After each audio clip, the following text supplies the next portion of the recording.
Okay, our first application for the Codice Fiscale didn't really go as we planned, since the Swedish embassy no longer handles the applications. So we were forced to do this in person at the local tax office in Italy. So nothing more to do than go on a trip to Italy. Don't mind that, but we hadn't planned one for this fall. So since we really want the Codice Fiscale, we really want to find a house, we do want to relocate in the future to Italy, we have to start with the Codice Fiscale. So there wasn't much more for us to do than plan a new trip to Italy.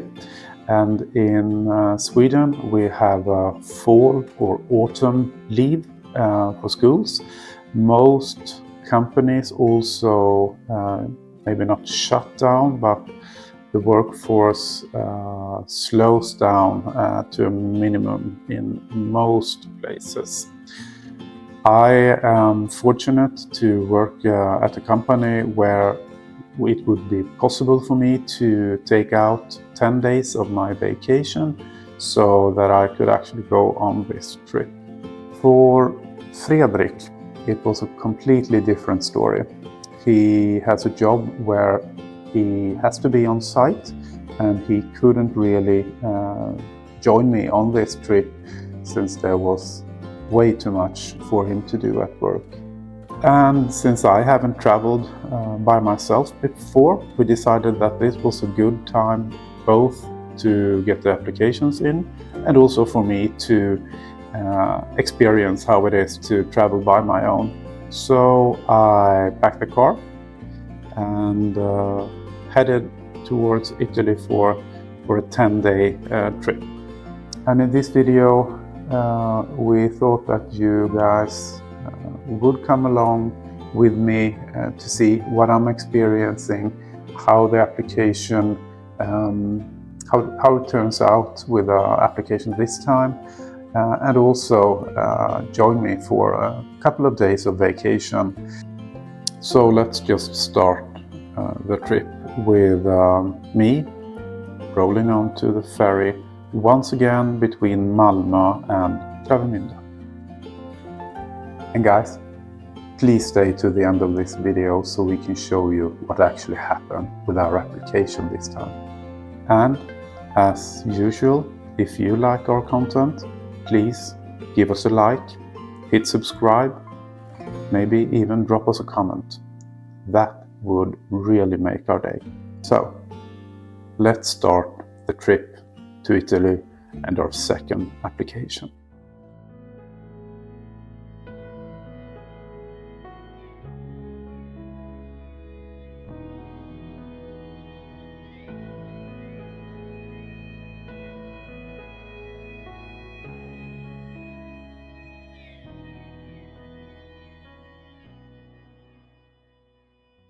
This is the first day of my Italian trip, all by myself this time, heading down to the Ancona region in order to hand in our second Codice Fiscale application, this time in person.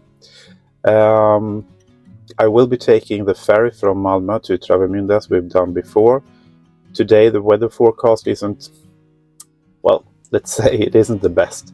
It's going to be a storm, quite high waves, so I'm actually a bit nervous of how I will be feeling during the ride over to Germany. But I'm sure everything will go as planned, and when I arrive in Germany later on at around 7 p.m. I will try to drive a couple of more hours down in Germany before stopping for the night. And right now I see that they are starting to open the gate.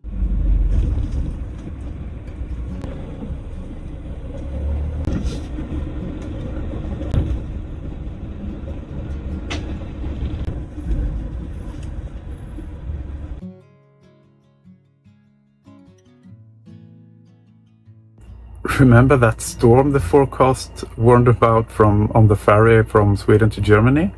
Well, that was a total exaggeration.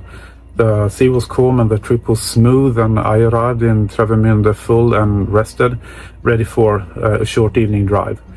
But then, Autobahn roadworks. I got stuck in traffic 2 hours, and I didn't get to sleep until midnight this night. But at least the shift through wintertime gave me an extra hour of rest, and by 6 this morning I was on the road again, heading south. Now it's late morning. I just had a late breakfast about 2 hours north of Munich, and the traffic is smooth. No trucks on the roads in Germany on Sundays, and the scenery outside is just incredible. The trees are glowing in yellow, orange and red. And if everything goes as planned, I will be entering Innsbruck later today, and tomorrow Italy. So I'm getting closer to the Austrian border. I have been on the road now for like 10 hours. Not in a row though. I have been making some stops. But I haven't really decided if I should stop for the night in Innsbruck, like I said earlier, or if I actually will continue a bit into Italy. There is this really nice camping outside a little town called Bolzano. We have shown you pictures of that place before, and it's a very good place to stay for the night once you have entered Italy. It's perfect. They have everything you need. You can take a hot shower, you can wash your clothes, they have a restaurant, summertime, they have a pool. I will not use that one now since it's only like 8 degrees outside. But maybe I will continue into Italy today. Okay, now you see them. The first glance of the Alps. And this view gets me every single time. There is something majestic about see those big mountains in front of you and know that you are quite soon passing over them and into southern Europe with everything that comes with that. I think that I will continue into Italy today. Let's see.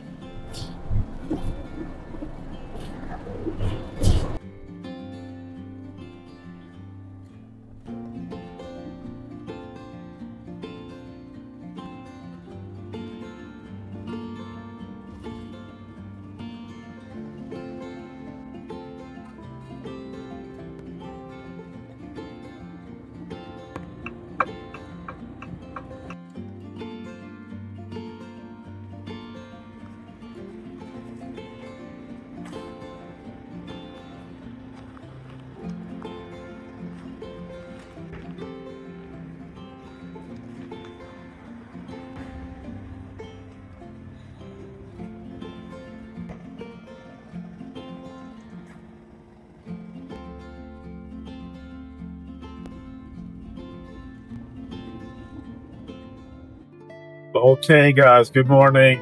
I did make it to Italy yesterday. I arrived just before 7 p.m. So I had a good meal and a good night's sleep. I actually had to catch up with Fredrik back home to see how he and the pets are doing. Speaking of pets, you don't know this, but we do have a cat that's been traveling with us through Europe a couple of years. She's been to, obviously, Sweden, Denmark, Germany, Belgium, France, Austria, Italy. But in the new Dreamer van, we thought it would be better for her to stay at home when we go on our travels. So I have fantastic parents-in-law that helps us take care of her when we are away. And actually, just a couple of days ago, Fredrik brought home a little puppy. His name is Charlie, and he's the most adorable thing you will ever see next after the cat, of course. Anyway, I am continuing my trip today, Monday, and I'm heading down along the Adriatic coast, continuing south to the Ancona region, and I was just about to show you the view over the mountains here when I'm driving. So I hope that you can see the extremely beautiful mountains. And you guys might think that I'm a mountain kind of guy. Well, maybe I am, but I actually prefer the rolling hills, the vineyards, the olive growth, whether producing olive oil. But this is also very, very beautiful.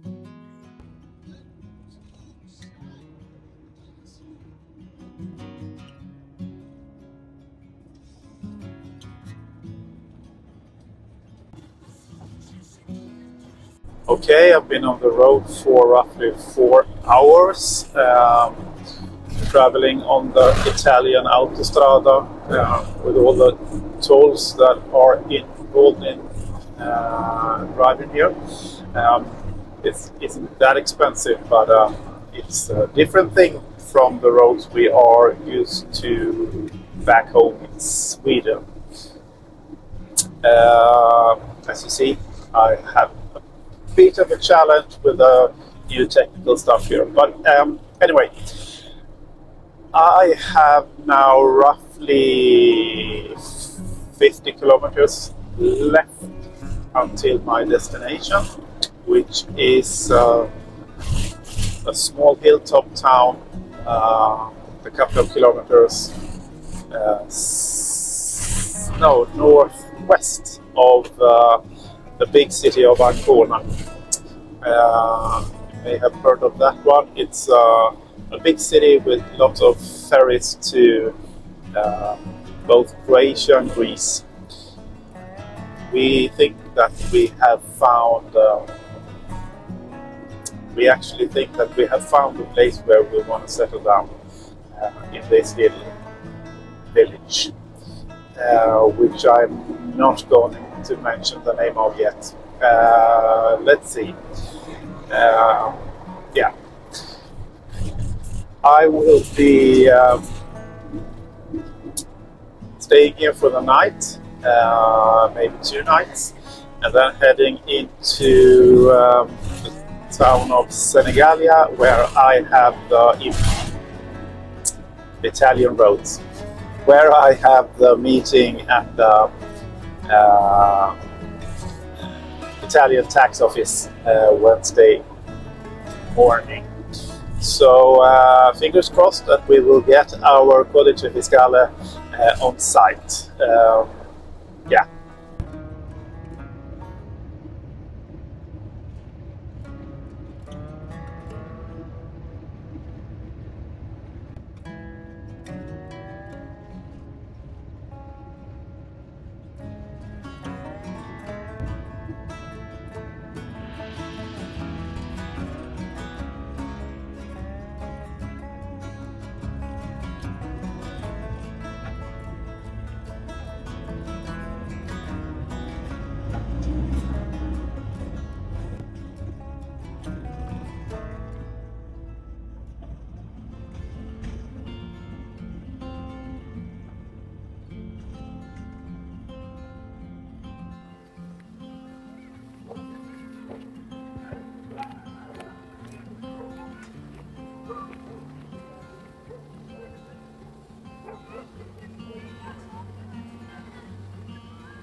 So, okay, now I'm at the parking lot outside the local tax office here, and I'm starting to get a little bit nervous if everything will go as planned.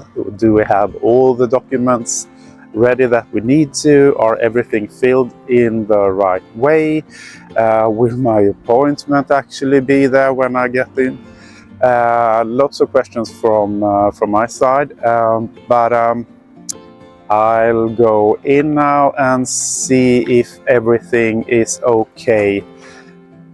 Here you don't see the local tax office, but it's actually over there in that red, gray, yellow building. So I'll go inside and see if everything works as planned, and then I'll let you know afterwards. Well, so far everything seems to go as planned. The appointment was prepared and now they are checking all the documents. Well, oh, it's an echo in here. Let me just go outside. Okay, guys. I have driven like 2,000 kilometers for this meeting. It took approximately 5 minutes, but we got our Codice Fiscale now. So now we can start the process. Now we can look at houses. Now we can get a phone subscription or, yeah, anything. So it was a huge success. Everything was okay. So we are now looking forward to starting our process.